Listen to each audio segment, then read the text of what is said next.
So please welcome PRX CEO, Jake Shapiro. Thank you. Jake, welcome. Thanks, Mark. So Jake, talk to me about what Radiotopia is and what the strategy is for that. Sure. So we launched Radiotopia in February of last year, really at the outset of what 2014 became this incredible year of resurgence and convergence around podcasting. And our idea, and the seeds have been set maybe a year prior.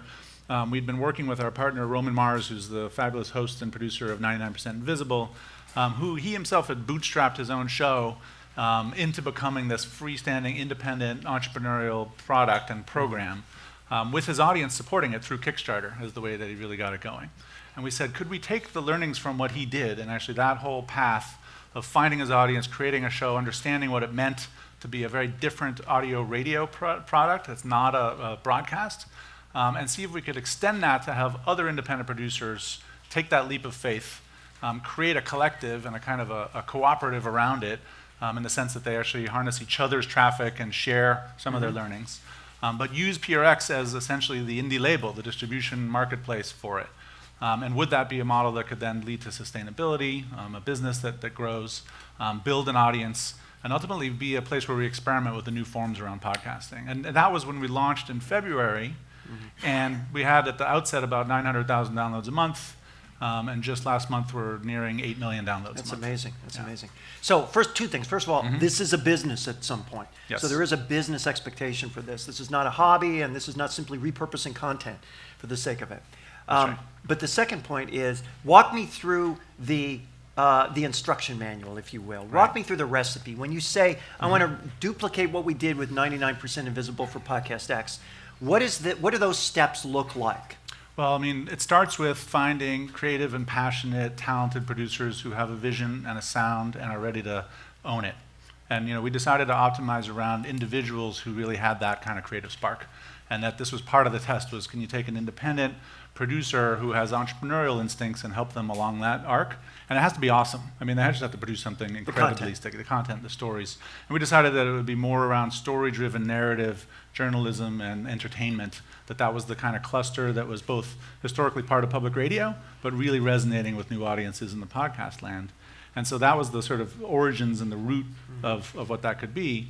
But then it was like, what does it take to produce a show? What are the resources that were required? And to your point about it being a business, public radio has thrived on having this three-legged stool of revenue of philanthropy, foundation funding, and CBB funding, but also corporate sponsorship. That's also been part of public radio forever. And then listener support. And I think that last one, the idea of listener support, which these days is translated into things like crowdfunding on Kickstarter and Patreon and Indiegogo, I think is a fascinating opportunity and one that actually aligns so well with how the loyal fans of podcasts are wanting to support what they hear. Well, let's even call them the loyal fans of content, right? Yes. Because it's content first, is podcasting second. Talk to me about some of your success with Kickstarter. It's really been quite remarkable. Well, so again, Roman had really started it rolling on his own prior to us forming Radiotopia with him. And we began as PRX to have a sort of a sponsored or a curated page highlighting other independent shows on Kickstarter that were starting to gain traction. And in November of last year, we said that to take it to the next level, let's go to the fans of these shows in Radiotopia and ask them to help essentially create this network. Like, could you help co-create it with us? That in doing so, we'd be creating a new model together. We set out with a goal of raising $250,000 in a 30-day campaign. Ended up blowing way past that and raising $620,000 in 30 days. And most importantly, in a lot of ways, we set a goal of reaching 20,000 individual backers. Like, how many people could we get to jump into this?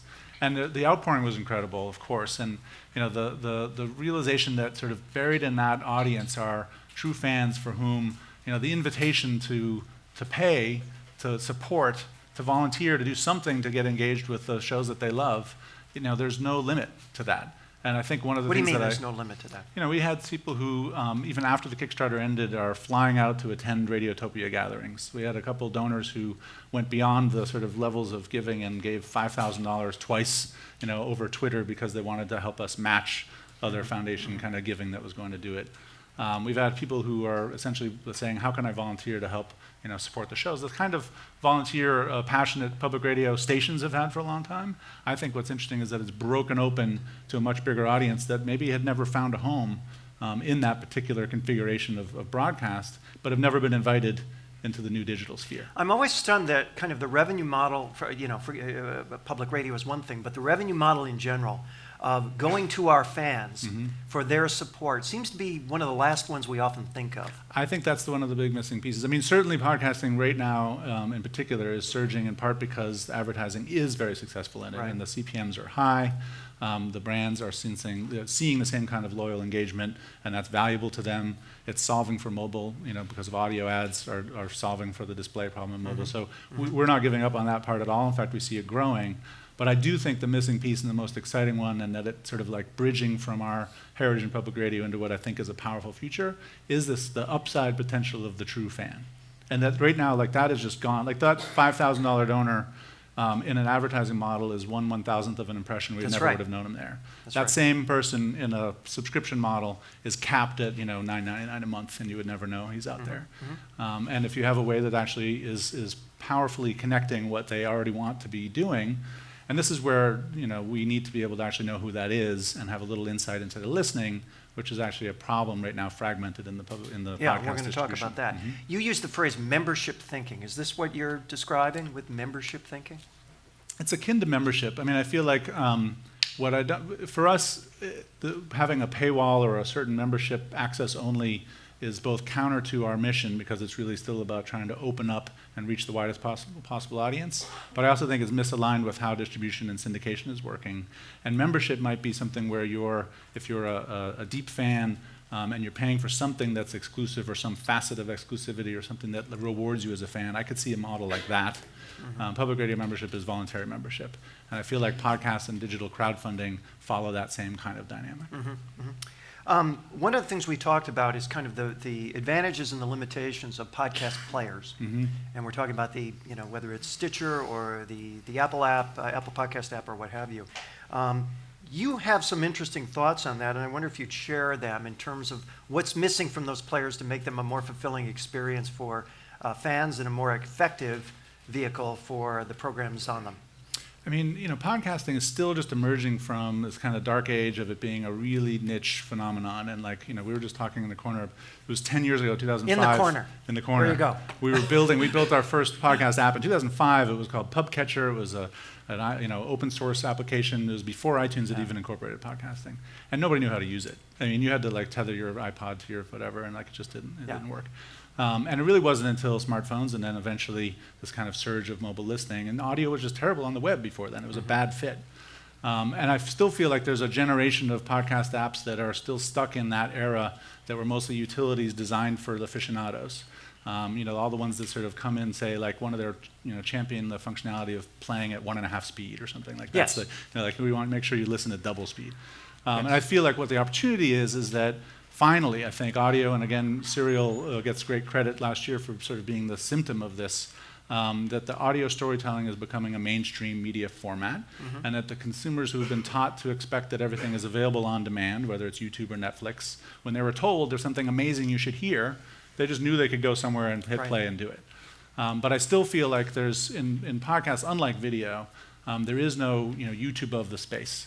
There is no single place that has become the dominant user experience or the monetization engine for it. And it's up for grabs right now. But it's clear that one of the things that we worry about as producers and distributors is that seeding the last mile of listener relationships to other platforms where you don't get that data, you don't get that engagement, you can't necessarily know who that $5,000 donor is, that's a problem. And so as we see that start to emerge, we're trying to figure out for PRX and for the industry how to make sure we have that listener insight directly. So, in my estimation, to my eye, I look at these podcast apps that appear right now, and they're all relatively redundant. Yes, here's a list of programs. Yes, you pick your favorites. Yes, you put them in sequence. Yes, you fast forward. You double speed. You half speed. Whatever. Right. And they're all one is the same as the other. What you're talking about is that last mile that you talked about. Could those be elements of a mobile app experience to play audio content like podcasts? And if so, what would that look like? What would the feature set look like in your ideal? I mean, some of what is notoriously broken right now about podcast experience is recommendations and discovery. So this is something that isn't working very well. The kinds of things that we see Spotify being able to do at scale right now around helping you navigate way beyond genre, but more around personalization, has not yet happened in this space for a lot of reasons: lack of metadata, small catalog.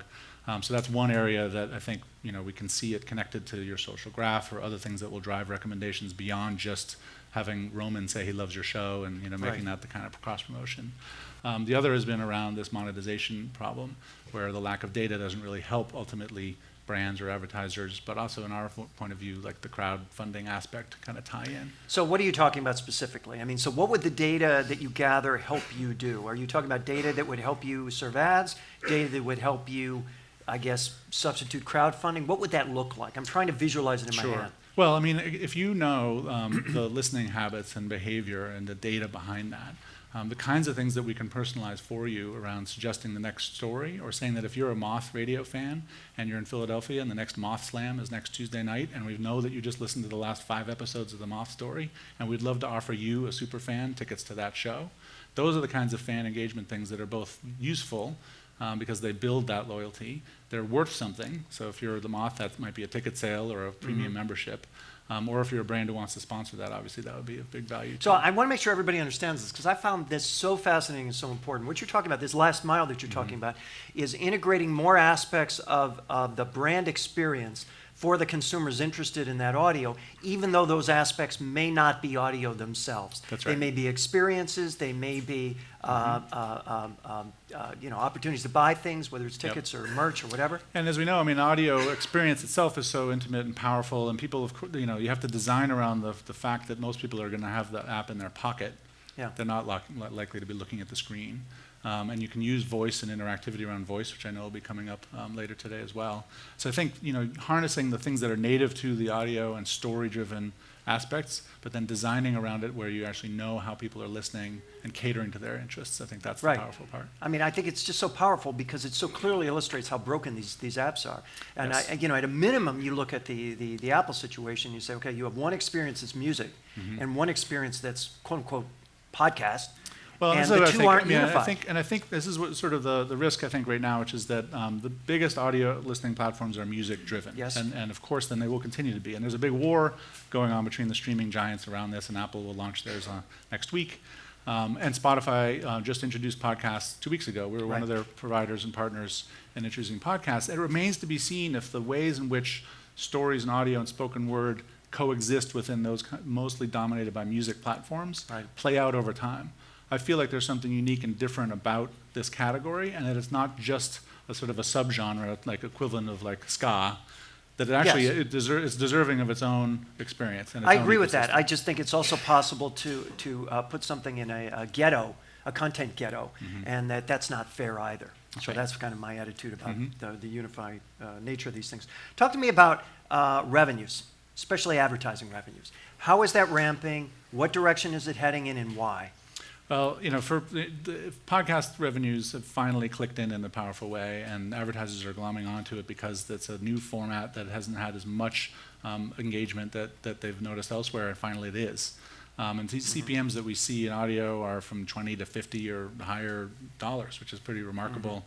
But because they don't have a lot of that data, you have mostly this kind of referral code, almost broadcast-like experience. Again, until that data is available or the direct insights available, I think it's going to be inhibited at the upper end of how brands go into that space. And are those insights dependent upon the nature of the podcast player, or are there third-party measurement platforms? There like are many now. I something? mean, this is sort of part of the wave of interest in the podcast space, means that both incumbents and startups are kind of picking at each piece of the value chain. So we've been pitched and have seen, metrics companies, ad insertion technologies, data insight layers. There's probably a new podcast app startup every week coming into this.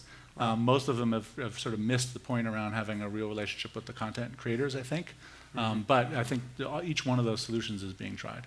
That's it. Jake Shapiro, CEO of PRX. Jake, thank you. Thank you.